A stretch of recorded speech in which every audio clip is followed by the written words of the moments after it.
como surgem os Abraãos na história.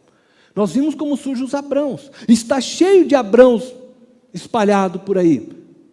Cheio de pessoas querendo receber a bênção de Deus e ser esse lago, né, que fica retendo a bênção sobre si.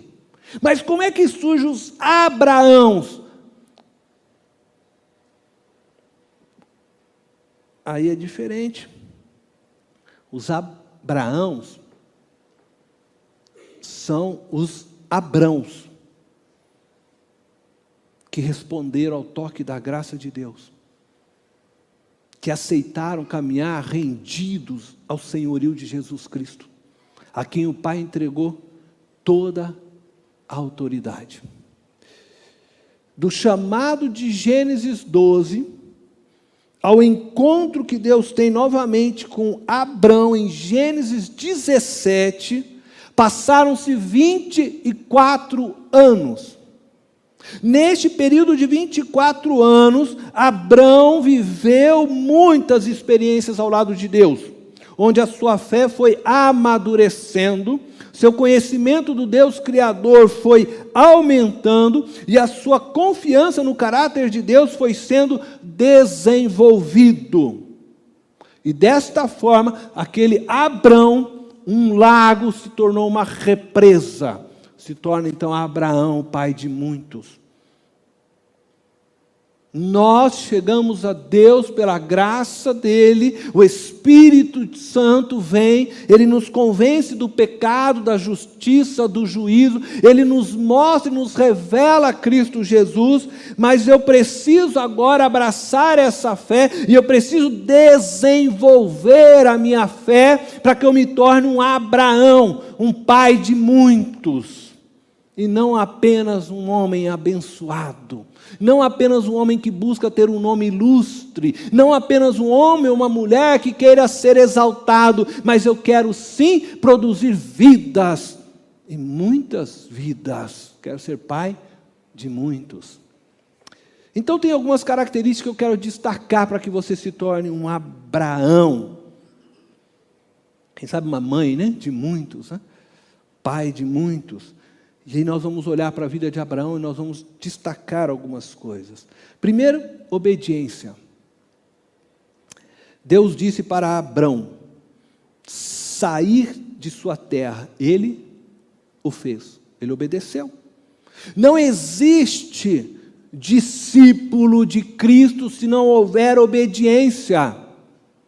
Você não pode dizer que você é um discípulo se você não obedece o seu mestre.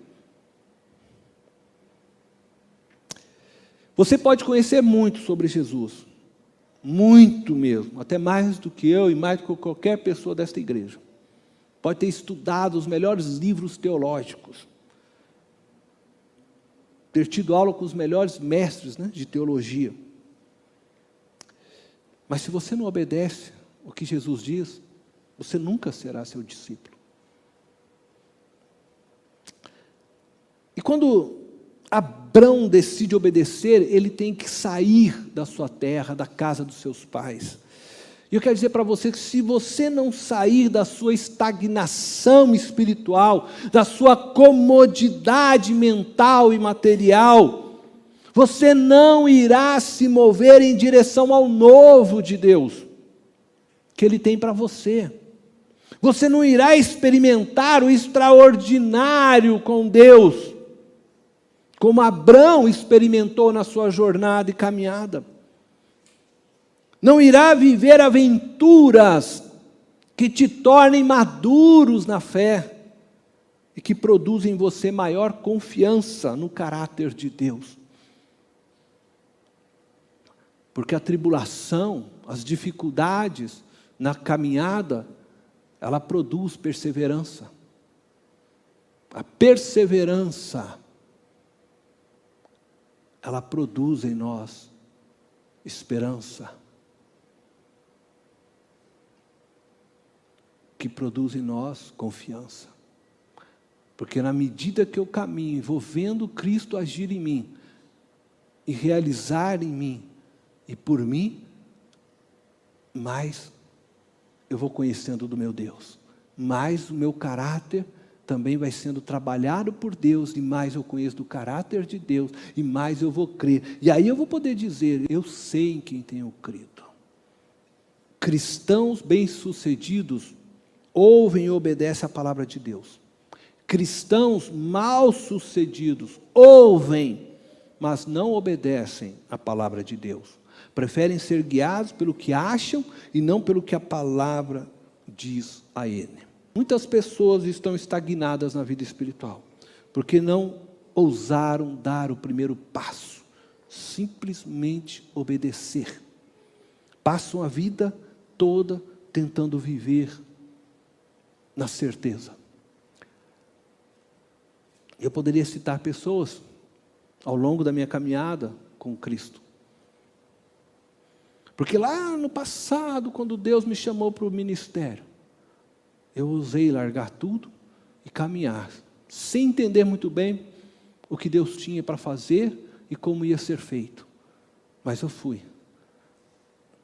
E conheci muitos amigos, e colegas, gente nessa caminhada, que desejavam viver e fazer, mas não fizeram e não nada. Estão até hoje no mesmo lugar, porque não deram o primeiro passo. Estão esperando ainda Deus mandar um mapa para eles. Não, Deus, tudo bem, mas me manda o mapa primeiro. O que o Senhor quer? Para onde que eu vou? Que horas que o Senhor quer que eu vá?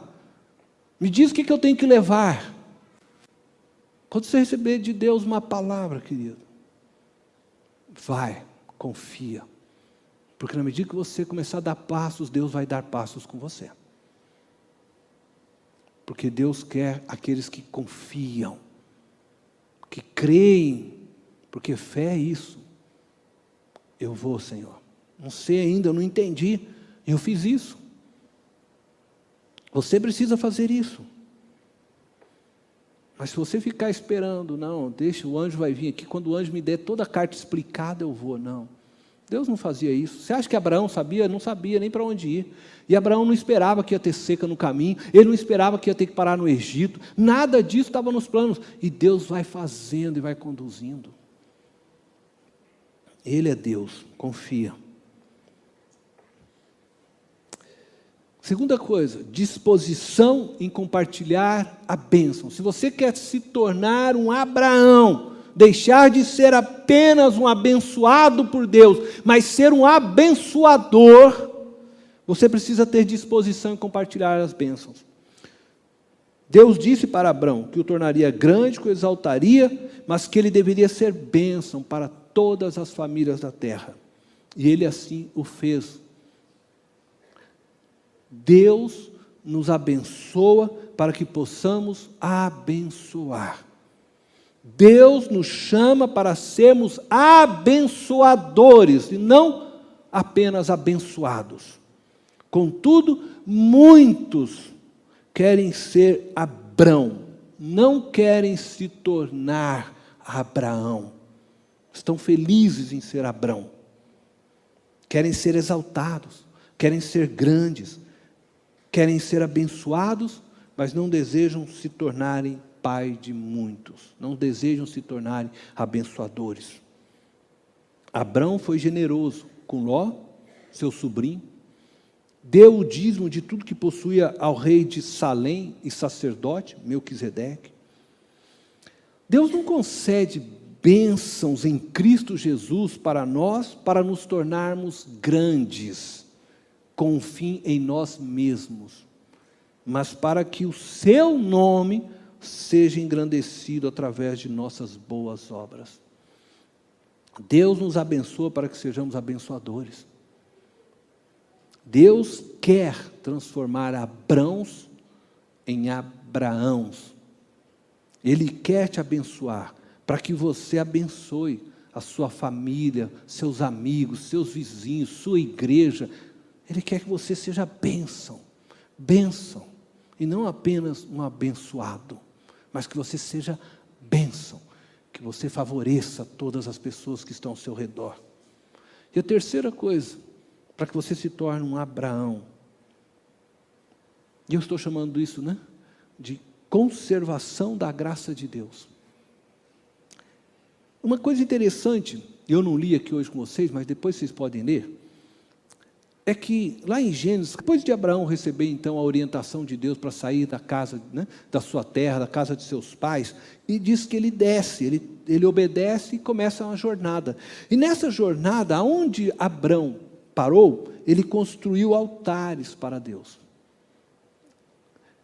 Construir altares significa fincar na memória pontos de encontros com Deus. Um lugar de socorro, onde possamos recorrer quando precisamos fortalecer a nossa fé. Esses pontos servem, então, para a conservação da graça de Deus em nossas vidas. A graça de Deus, ela se mantém viva em nossas vidas quando fixamos marcos em nossa caminhada com Deus. Esses marcos não nos deixam esquecer o que ouvimos e vivenciamos com Deus. Ele nos ajuda a continuar caminhando, mesmo quando estamos inseguros, mesmo quando estamos incertos. Construir altares é construir um lugar sagrado na sua vida, que sempre ajuda, de alguma forma, você se reconectar com Deus. Este lugar sagrado pode ser uma lembrança, uma memória, um sonho que Deus plantou em seu coração, uma palavra que Deus deu a você, um fato que você viveu com Deus, uma experiência sua com Deus, algo que situa sua fé e que te mova em direção a Deus novamente na hora da fraqueza, da angústia, da incerteza. Eu tenho em minha vida alguns marcos. O mais forte para mim, pessoalmente, foi uma experiência que eu vivi na rodoviária aqui de São Paulo. Esses marcos, eles trazem a mim a consciência de minha existência, de meu propósito e de onde eu estou na minha história com Deus. Nós não podemos viver sem marcos, sem ritos que nos trazem de volta a caminhada com Deus, que nos traz à memória o que Deus fez em nós. Nós precisamos ter esses marcos. Eles fazem parte da construção do nosso ser, que nos reconecta com Deus. E é interessante que Abraão, então, em cada lugar que ele tinha uma experiência com Deus, ele construiu um altar. Depois, nós vamos ver que isso procede com Moisés, Josué, e Deus muitas vezes manda o próprio povo ter alguns marcos. A Páscoa é um marco na história do judaísmo. Várias festas são marcos para que eles se lembrassem do que Deus fez. Nós precisamos ter marcos, mas aqueles marcos também pessoal, não só da história da nossa igreja nós precisamos ter, mas também do pessoal. Sabe quando você está desacreditado, quando você acha que você não ouve a Deus, aí você traz a tua memória. Poxa, naquele ano, quando eu orei, Deus fez isso, Deus me respondeu daquela forma, Deus entrou na minha história, Deus fez e aquilo faz com que a sua fé seja novamente firmada. Você sabe, o meu Deus, Ele é o mesmo, de ontem, hoje e sempre será o mesmo. Se Deus fez na minha história aquilo naquele ano, eu sei que Ele continua me amando e cuidando de mim do mesmo jeito. Não importa se nesse tempo eu não ouço a voz, se nesse tempo estou no deserto, mas eu sei que Ele está comigo. Eu sei, eu tenho marcos na minha vida que me reportam a realidade do que Deus quer em mim, do que Deus está fazendo em mim.